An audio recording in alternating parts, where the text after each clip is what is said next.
Deuxième chance.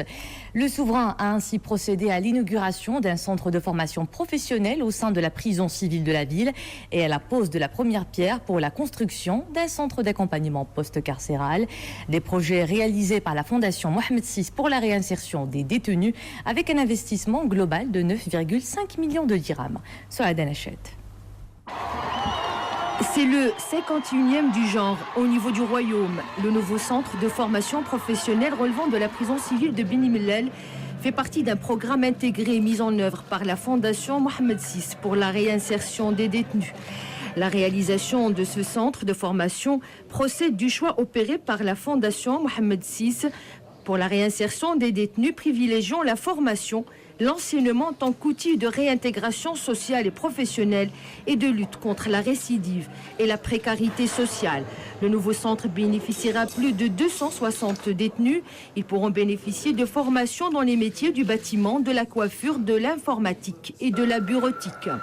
Ce centre offrira également une formation en agriculture, des cours d'alphabétisation et d'enseignement formel. Il fait partie de la carte de la formation professionnelle établie par l'OFPPT. C'est l'illustration parfaite de la volonté de Sa Majesté le Roi de faire de l'espace carcéral une école de deuxième chance et sa détermination à assurer l'intégration socio-économique des personnes détenues après leur libération. Cette stratégie ambitionne de faire de l'établissement pénitentiaire un espace non seulement de privation de liberté, mais également de préparation à une réinsertion effective, une école de deuxième chance. Quant au futur centre d'accompagnement post-carcéral, il s'assigne pour objectif l'accompagnement des ex-détenus dans leurs efforts d'insertion dans la vie familiale et socio-professionnelle. À l'image de ceux déjà opérationnels à Salé, Casablanca, Agadir, Oujda, Marrakech, Fès et Tanger, ce centre bénéficiera aux ex-détenus porteurs d'un projet de vie personnel élaboré sur la base d'un diagnostic établi pendant la période de détention avec l'assistance du service de préparation à la réinsertion. Il sera financé par la Fondation Mohamed VI pour la réinsertion des détenus avec la contribution de l'INDH. La construction d'un centre d'accompagnement post-carcéral qui constitue le deuxième maillon pour l'accompagnement de l'ancien détenu préparé en interne durant la détention par le service de préparation à la réinsertion sur la base d'un projet de vie individuel qui permettrait de préparer le détenu à une réinsertion qui mettrait tous les outils entre ses mains, tout le savoir-faire et tout le savoir-être qui lui permettrait de se réinsérer aisément.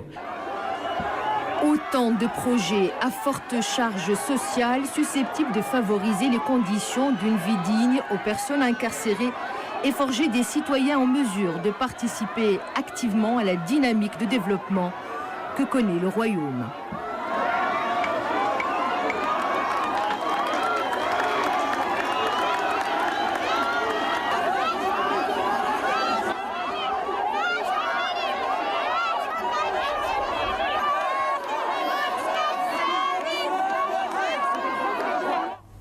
Ce communiqué du cabinet royal à présent, selon lequel Sa Majesté le Roi Mohamed VI, sensible au sort des détenus français en grève de la faim, a donné ses hautes instructions au ministère de la Justice et des Libertés pour la mise en place, à titre purement exceptionnel et humanitaire, d'une commission chargée d'examiner leur cas.